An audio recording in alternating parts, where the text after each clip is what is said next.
Hi, guys. Hello. Hi, everyone. Welcome back for the Real Housewives of New Jersey after party. Not to be confused with our recap on Up and Adam tomorrow, the main channel with Ricky Cornish at 1 p.m. Eastern. Guys, this episode was heated.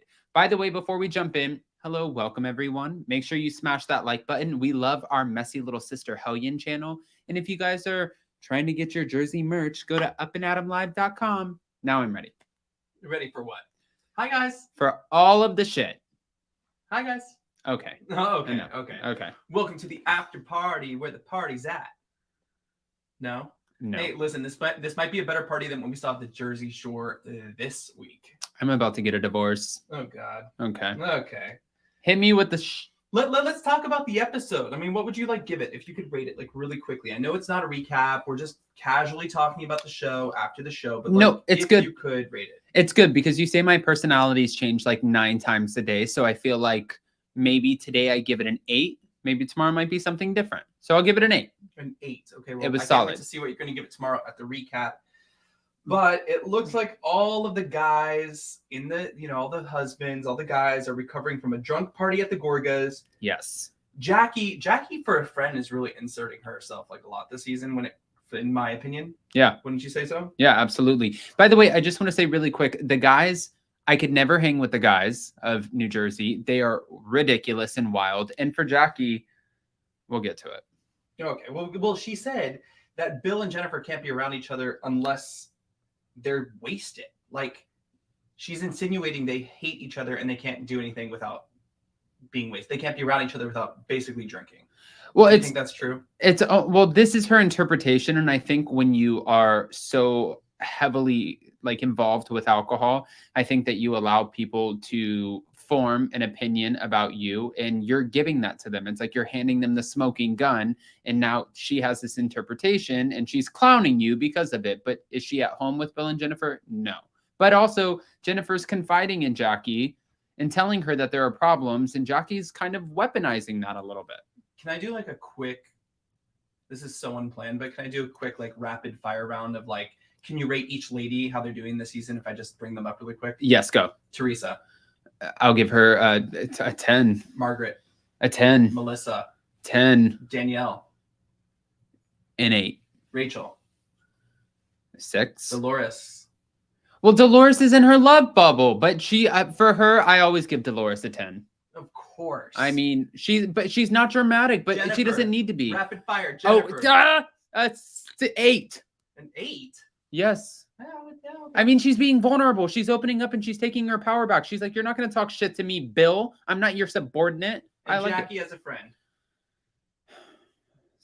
5, 6. Man, it sucks though, because I like Jackie in past seasons, but this season not so much. Okay, listen. Yeah. Danielle's still pissed at Jackie, talking about Jackie, because the ladies are still questioning her story about her brother, and it comes off kind of like they're making it out like something else happened. Why do you think they're so interested in this story? Because I'd be like, okay, I'll leave it alone. Again, another smoking gun. Danielle was vulnerable about something. It's being weaponized against her. And they feel like this is the dumbest reason to not be speaking to a family member. However, as we know, sometimes your family members, you don't always jive with them. And sometimes they can be a little unhinged, or you might just not mesh well. I think if this is the story that she's giving, and she said time after time, this is the story, there's not more to it. It's like somebody called PETA because we're beating a dead horse. Okay. That's how I feel. Okay. What? I don't know why they made me laugh. Smash the like button. Smash that like button, guys. Almost 100 in the room. Okay, here, we're going to move on just really quick, because the whole episode this week is kind of centered around, of course, yet again, Teresa, Joe, Melissa, Louis, all the stuff that's going on, right? And it's really the Pizzagate of it all. And Joe and Teresa explain what happened between Joe and Louis. So there was more to the story that we never got, that they're kind of being more open about, let's say. And Teresa said that Joe had an idea for a pizza oven, and that the idea basically would cost Louis $250,000. But Joe wanted 50%. Right. But then Louis went to a lawyer and was like, hey, I'm investing this. What should I give him? The lawyer suggested 5%. What do you think about this? Because doing dealings or business with your family is never a good thing, especially when there's lots of money involved. And obviously, if someone's putting in more money than the other person, it's like, I mean, I'm not going to lie, even like, I think doing anything with family can be hard. You know, as you guys know, on this channel, we do our morning meetings and we have Shaylee, who is our family. And that was even a big conversation for Jason and I to have. And it's not like she's a part of our business, but now she's a part of our team. And this is totally different. But you always question going into any sort of business arrangement with family, right? Again, by the way, if this pertains to Shaylee, we love Shaylee. So totally different.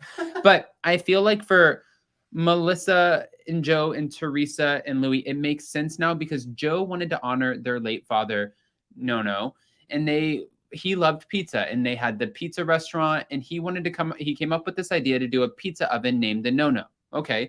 So great idea. Which is a great idea. Now, what I didn't understand is he said, I could have invested my own money. I had the money too. I don't understand why he didn't just invest the money and do this venture on his own. But I feel like he wanted this bonding moment with his sister. However, Louis coming back and saying 5% because my lawyer said so, your lawyer can say whatever they want. They're there to advise you, but they don't make the rules or sign on the dotted line for you when you go into business. And I think that 5% really is an insult if, in fact, this was Joe's idea. I really do feel like even if he's putting up the money, 50% is appropriate because 50% you're putting up the money. The other 50% I came up with the idea. I'm the idea man. You're the money man. I don't know how I feel about that. I mean, that's how I feel. Business. I don't know. That's how I feel. Money talks, girl. Money talks. Okay, listen. Nancy in the live chat. Hi, Nancy says, oh my God, I love your shirt. One more time, where can you get one of these shirts? And who was it designed by? And where can we see her other artwork on the show? Okay, so you can get your It's My Show shirt. Real Housewives of New Jersey inspired on upandadamlive.com. It was actually made by one of my good friends who I have another project with. Her name is Nicole Steffes. Right now she's battling lupus and she's not feeling too great. So let's send her all the positive energy and love. But you can also find her artwork and Danielle, our newbie, her confessionals. It's right in the background. She made this beautiful picture of Danielle and her family. But yes, go to upandadamlive.com. And if you guys are members on the main channel, there's a special discount. Go check out the community tab. Let's keep it going, Jay. Let's keep it going. Okay. Rachel is throwing is it Fuda or Fuda? Why am I getting so confused? Fuda. I want to say Fuda. Fuda. Fuda brunch with like you get the food. Yeah. Okay. With the I don't know, the mermaids are getting a lot of attention, bars and everything. No one really gets the extra mermaids and dancers. Like Jen Fessler doesn't get it. Well, listen, I mean, what party planner was this, right? Right. Listen, I love a good theme for a party. I think that she went above and beyond. She had food. There's a great backyard. There's a drunk mermaid. It's a Jersey party on the shore if I've ever seen one. So what else do you want from the girl? She's putting the party together. She invites you in her home and you guys are all blowing shit up anyways. I'm okay with it. And you waxed his chest. I mean, shit. Okay, so Jackie's on a roll this episode. Oh. She's on a roll. I mean, I don't know, a roll out the door, a roll, I don't know, thirsty. A lot of people in the live. Jackie is looking for a full-time role in this episode. Just to correct you. Yeah, but, go ahead. Yeah, no, I don't know. But she drops the bomb that Jen Aiden is fighting over Bill over raising the kids. Yeah. So again, I think that she is dropping bombs left and right because she knows at this point already that she is a friend of and not a full-time housewife. And I think Ricky Cornish, this is why you guys have to check out our full recap. He made a great point. He said, you know, maybe producers, and the reason she's dropping all of these bombs, maybe producers said, hey, listen, anything can change. Because last year we had Tracy Lynn Johnson, who filmed all season as a full-time housewife, filmed the reunion, and we never saw her once at the reunion. And at the end of the season, they demoted her to a friend of. So producers probably said to Jackie, right now you're a friend of, but if you bring it, we might upgrade you to a full-time housewife. At first, she even said it was her decision. Clearly, it wasn't because she came back and said that she wasn't happy about it. No one's decision to be a friend of. I can tell you that, right? Right. Okay, Val Porter, I just want to make a comment. Did you see those Fred Flintstone steaks? Yes, that is one of the first thing I noticed because I love a good steak. Oh, and the bacon. The bacon looks so good. I'm so hungry. I'm salivating. Okay, now you're making me hungry. All right, so Margaret and Danielle also have a conversation about Rachel's arsenal comment. And Danielle calls Rachel into the conversation. Of course, Margaret, and Rachel have a conversation about the whole comment and what was said and what was conversed or conversated about depending on who you are. Right. Coffee talk. I mean, do you think this was a big deal that someone said this to her and she repeated it? It really didn't come from either of them. Yeah, actually I do, because I feel like right now I'm dealing with something similar. And I feel like when you go to meet somebody new and someone plants a seed in order to give you a preconceived idea or form an opinion about that person before they get to form it for themselves, I understand why Margaret would be pissed off about this. I like Danielle on the show. I think she's great. I understand why Margaret would be pissed off. I think that's fair. And also, if you think that she's so dangerous and she has an arsenal, is Margaret really the one that you want to go to war with? No. That's all. Yeah, I agree. Okay, so we kind of basically ended off this episode with the whole... Oh, wait, hold on. You missed a part. Because she calls Danielle, or Danielle calls Rachel into the conversation. And that gets awkward. And I think that that was a great housewife move, to be able to call Rachel into the conversation and be like, listen, she's right here right now. Bring her into the conversation and let's hold her accountable. That's a good person move. That's a good, like, hey, listen, you, instead of playing the he said, she said, bring her in, ask her yourself, you know. And I don't know. I kind of agree with a lot of people here. I mean, I mostly agree with Margaret in this situation. Right. Right. Because it's like, okay, I agree with Margaret more than Danielle and Rachel in this situation, but I agree with both Rachel and Danielle for two separate reasons. One, Danielle hit the nail on the head when she said, I trusted this girl. I'm having a conversation. It's coffee talk. And the only reason you brought this back to Margaret was to create some sort of divide or problems.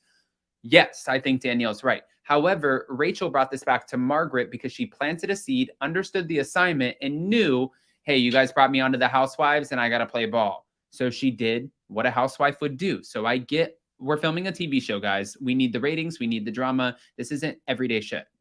So when Danielle storms off and leaves, is it because she can't handle an argument, or is it because she knows what she's capable of?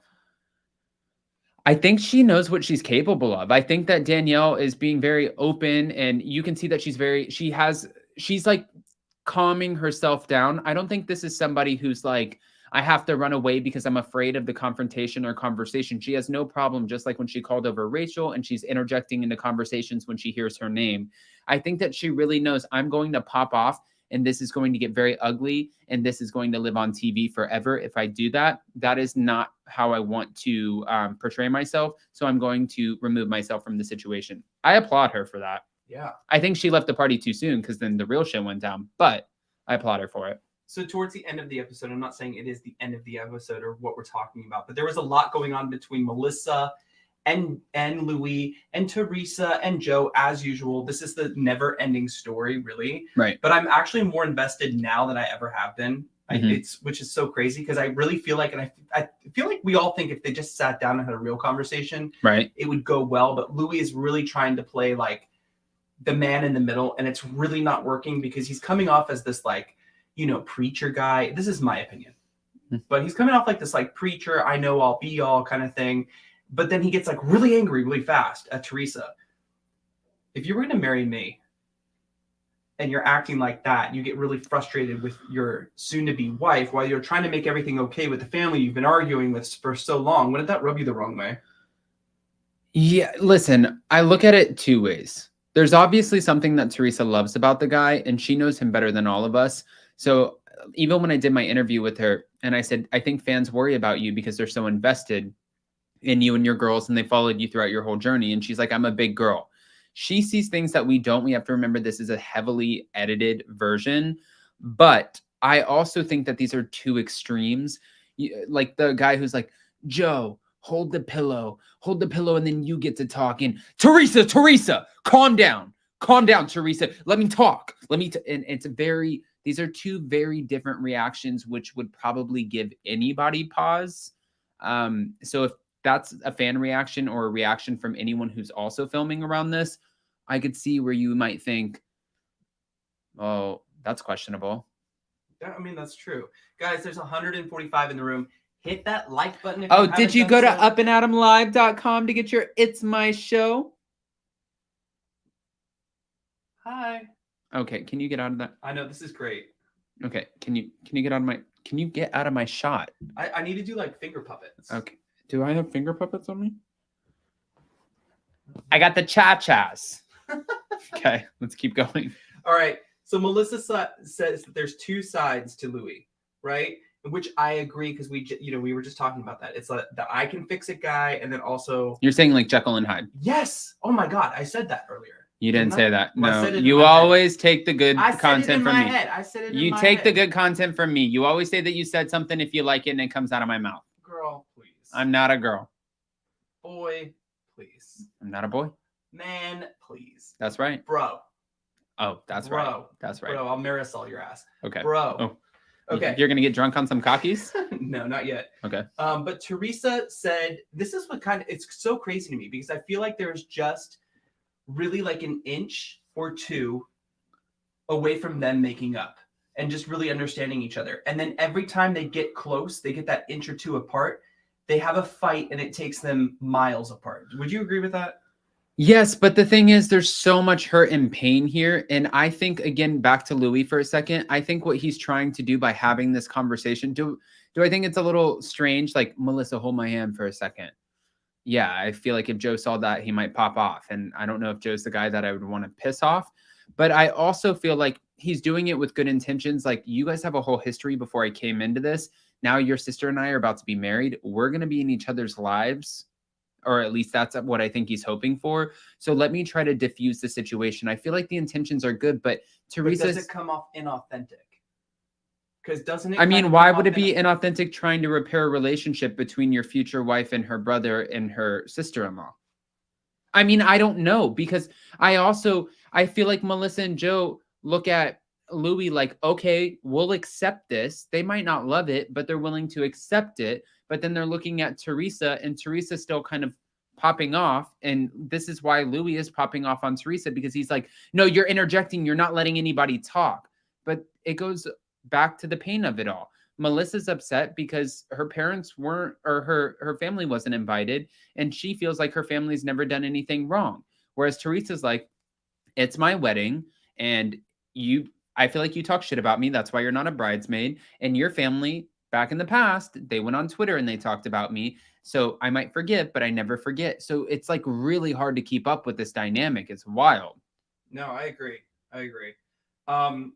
Before we move on really quick, what did you think about the comment? And did you see Joe's look in his face when Louis was like, I wear your dad's PJs to make... Okay. So... Sorry, I can't even finish that, guys. 145 in the room. Hit that like button if you haven't done so already. Can you get out of my shot? Oh, sorry. Okay. So I feel like Teresa clarified this in an interview, and she said the delivery, it was all in the way that it was interpreted, because yes, it did come off weird. But she said, to be fair, he doesn't wear her late father's pajamas that he ever wore. Her late father had a bunch of clothes that were left behind that he never wore, and Louis wears those. So that's how she clarified the comment. I don't know. I mean, how do you interpret that? Do you think she's just saying that in order to kind of take control over the situation and not make him look like a weirdo, and she's trying to protect him? Or is that actually the truth? That's up to the fans to decide, because Teresa has spoken out about this. I mean, yeah. But fans do think it's weird. Yes. You know what's so great is you've had two great interviews, one with Melissa and one with Teresa. And I really, it's so weird because what? I've had 4 great interviews and no cease and desist, just to clarify. No. I wasn't talking about that though. I'm just saying, like, everyone is either very team Melissa or very team Teresa. And I really like them both. Mm-hmm. And I feel like when they're together, when they get on, they are like unstoppable, but I think they're, like I said, they're feet apart from the inches they could be apart. You know what I mean? I feel like you have 2 strong alpha women who, if they could, like you said, join forces, they would be unstoppable. But then I feel like Teresa really, like Teresa and Melissa, they're both matriarchs of their own families individually. And it's almost like I don't know what this is. They can't come together. It's crazy. And they both call out each other's hypocrisy. I mean, listen, Teresa is saying Melissa has daddy issues. That's like a problem, right? Her dad passed away in a car accident. I know, but then she's turning right around and saying that her kids have daddy issues. And I'm like, then I don't know what the point is. Like, what is the point of saying that? But Teresa feels like Melissa and Joe, if they had a problem with her not inviting Melissa's mom, they should have called her and not win to everyone. But, you know, at the same time, here's the hypocrisy. The hypocrisy goes both ways. It's with Melissa and it's with Teresa. But here it's like, wouldn't you just assume if you're going to invite everyone else, you know, and a +1 from Dubai, that you would invite your sister-in-law's mother? And I know there's history there, so that makes it hard, but it's all a contradiction, the whole thing. I mean, and Chanel brought her son, so it was +2. Oh shit. Yeah. I didn't know that. Yeah, apparently her and her son were the life of the party. Go check out the Chanel Ion video premiere interview that I dropped today. It's her first ever YouTube podcast interview. I think two things about this. I think one, they hit the nail on the head back at Melissa Gorga and Joe Gorga's home when they were all eating breakfast, trying to sober up from the night before. And this is something that I feel like Teresa knows. Yes, if I don't invite her, that's going to upset them. Teresa's a very smart woman. She knows that this is going to upset them. But at the same time, she's like, it's my wedding. It's my special day. And I can do whatever I want. I get both sides. However, for the hypocrisy of it all, it's like she's saying, you know, well, then you should call me. And Joe's like, well, to be fair, you're saying that I should have called you about Melissa's mom and said something and you would have fixed it. But I called you and Gia when it came to not making Melissa a bridesmaid because I was trying to say, listen, don't do this. Let's not create another divide. And you didn't do anything about it. Yeah, so but he didn't call her. Oh, he called Louis, right? Yeah. Okay. He didn't call Teresa. Okay. Which I think is Teresa's point. Okay. There's just so much confusion. Val Porter, I just want to say thank you so much for this comment because we worked really hard to do this. Adam and Jason will never get cease and desist because they know how to navigate the powers that be and don't do anything warranting litigation. And thank you. We try not to because there's so much room to be positive and just have a good time. Yeah, live in the positive, assholes. No, I'm kidding. I'm kidding. I'm kidding. I'm kidding. I'm kidding. Let's see really quick because there was a couple comments I wanted to get to really quick. 165 in the room. Hit that like button if you haven't done so already. Yes. Please. And while Jason's trying to find whatever he's trying to find, upandadamlive.com. We also have Vanderpump Rules inspired merch and other merch coming when OC drops. Again, Nicole, our amazing artist and one of my great friends. Right now, she's battling with lupus. So we're sending her all the positive energy. And go check her out. You can find her, Nicole Steffes, Steffes on Instagram. She literally does the most amazing art. So amazing that it's featured in Danielle Newbie's Confessionals. Yeah. We're good. I think I'm so excited to watch you and Ricky tomorrow, 1 o'clock. Oh my gosh. Recap because you guys together, the energy is so good. Yes. And just hearing the various opinions is also really fun. Yes. You guys won't be conversating tomorrow. You guys will be conversing. Yes. Ricky is always a great time. Honestly, Jason mentioned to me for a while. I don't mean to keep touching my face, guys. Sorry. My nose is so itchy. You want me to itch it? No. Okay. Can you not hit my mic? Can you get out of my shot? Go away. Okay. So I just want to say this is Jason kept on pushing me. And I even told Ricky about this. You need to get Ricky on. He has like a great energy. And I was like, yeah, well, you know, and you never know when you collaborate with people, how it's going to go. Sometimes it's the ones I get the most excited about. And I'm like, oh no, that didn't go how I thought. And then it's the ones that, you know, Jason pushes and he's like, I told you so. Love Ricky Cornish, love his energy. He gets the best interviews and he comes on and he's fun to watch and talk with. Like he knows how to collaborate and he has this infectious energy. So you guys don't want to miss that at 1 p.m. Eastern tomorrow. And he lives in Vegas. So who knows what other collabs we'll do for BravoCon. Oh, yeah. Yeah, no, I was talking to him about that. We're like 99% sure. Actually, we're 101%. It's 101% sure. 101% sure that BravoCon's in Vegas this year. Everyone keeps asking me, by the way. I've gotten so many DMs. I'm getting text messages and people are like, is it in Vegas? 100% yes, it's in Vegas. Now, everyone's asking me the dates. Trust me, when I know the dates, if I find them out, whatever, I will share it with you guys so you can book your hotels before they announce BravoCon and all of the hotels go out the wazoo. Okay? Or up the wazoo. I need to stop watching Jersey because I adopt it. Okay. Val Porter says, may we have the thumbs up lamp tomorrow for the VPR after party. Oh, yeah. And Jason Sand is a great new character. And I feel like this is like a good Jersey like button, right?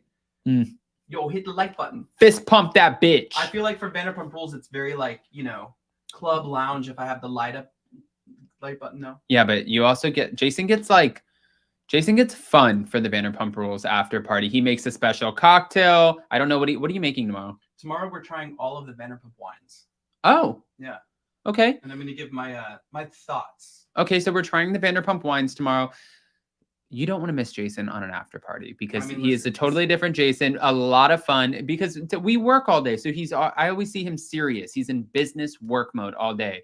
And then he lets loose for the after party and it's a great time. So that's already up on this channel. Go click on that right after this, smash that like button. And if you guys haven't, I pinned the recap for tomorrow in the live chat. So click on that and smash that like button. Do all of the YouTubey things like Emily says. When she says it, I'm like, I don't want to steal that from you. I can't steal anything from her, but she's right. All of the YouTube shit, there's so much. Notification bells, subscribe, like buttons. That's the only way you can keep up because we're pumping content out left and right. Interviews, content, all of it. A lot of people are saying what a great interview you had with Chanel today. I have to agree. It was Thank so you. fun to watch. It was so positive. That was at 2:30 in the morning, guys. So thank you. I appreciate that. Yes. Did people know this story? We said it on the members live, didn't we? Well, we didn't share it publicly. Yeah. Should I share it real quick? Yeah, share it really quick because okay. we were supposed to do the interview. Yes. So this is what happened, guys. If you guys know me and Jason from our other channel, we met my grandfather Pops a couple years ago from Ancestry DNA. Well, after that, a year and a half after, he found out that he had another daughter. So she finally came in town from California this past week and we met her for the first time. So we were navigating working while also trying to spend time with her. My mom came in town to meet her. It was a big chaotic mess here, but of the best. I mean, it was the best kind. We had the best time. But we were probably getting about 3 to 4 hours of sleep a night. Chanel Ayan planned to do Saturday, and she said, hey, listen, Dubai time, it's 6 a.m. your time. Let's do the interview then, because she had something to do. I said, okay, Jason and I are about to go to bed. My mom's about to go to bed. It was like 11:30. She messages me on Instagram and said, can we change it to this time, which translated to 2:30 a.m. Eastern, our time. And so going for 3 days in a row off of 3-4 hours of sleep, I literally put on eye masks, I put on retinol, I put on face cream, and I was like, hi, Chanel, how are you? And I'm like sitting there, I'm like, she said, I'm tired right now. And I'm like, I'm tired. But she was, honestly, I'm just honored because she literally, her giving us the first YouTube podcast interview, I feel like we're collecting them. We got the first one with Fallon, the first one with Jen Shaw, the first one with Kathy Hilton, the first one with Chanel Ayan. Got to keep up, guys. I mean, listen, you have a work ethic that's like beyond. You got to work, bitch. No, I mean, I do. Oh, that's not to anybody else. Me. No. Okay, what do we have coming up on this channel in 30 minutes? Oh, right after this, this is the best part. Screw the Jersey recap or the after party. I mean, we're doing the recap tomorrow. I cannot stop touching my fucking face. Today, okay, get the finger out of here, Adam's family motherfucker. Okay, so right after this, Jason did this incredible tour. I went on it with him twice of Below Deck's most famous boat. You guys are going to recognize it for sure. So Captain Sean, when he started this tour, this isn't on the vlog, I don't think, but he was telling us and my whole family who he gave the tour to, listen, you guys might know this from 4 seasons on Below Deck. Also, Chef Rachel was on this boat and I got to see her galley. Anyways, he's like, but you might know Captain Lee as the captain, but the real captain is standing right in front of you. Captain Sean is such a wealth of knowledge when it comes to every single part of the boat. And I just want to add this in here really quick. I even wanted to know, actually, it was my Uncle Aaron who wanted to know about the flags on the back of the yacht. So sometimes you might see a Jamaican flag, an American flag, any flag, right? I figured the flag probably represents the person who owns the boat. They probably, like, if it's a Jamaican flag, I would think maybe it would be someone who would be from Jamaica, or an American flag, same thing. I didn't realize, and this is why I love listening to Captain Sean, it's the flag represents where the boat was made, where the boat was birthed. And this is just like not even scratching the surface. He touches on everything while giving us a tour. Jason, you asked the right questions, but don't gun for my job, bitch. You're not taking it. Hey, when it comes to the yachting world, I already got your job. So no, I'm just kidding. I mean, you're right. You literally, I was talking to somebody from Bravo the other day when I had to deal with some shit that was going on. And they even mentioned that you do this, like, an incredible Anchor Watch show for literally the highest rated Bravo show that is currently, well, it's not currently on because it ended last week. You guys cover him and Josh and even Captain Sean hold on. I have a few things on my mind. They cover the highest rated Bravo show that everybody else sleeps on because it's a revolving door of different cast members, right? It's like we don't get as invested like we do on Housewives. There's always a main chief stew, a chef that we recognize, a bosun, and a captain. Those are our 4 core people, right? And then the other people just kind of come and go. One of the most fascinating shows, especially with the guests always changing. I think it's great. I feel like more people should cover it. And the only reason I don't is because Jason does. Captain Sean was asked by one of my family members, so when you're not, on a charter, what do you do for work? And I thought it was like it's kind of a silly question because Captain Sean is like very successful. And I don't know how he interpreted it. I would have been like, I work. But he's like, oh, well, actually, it's funny you ask. On Tuesday night, I co-host this show called Anchor Watch on Up and Adam. And I was dying. I was like, you ask a silly question, you get a funny answer. And that's how I felt about it.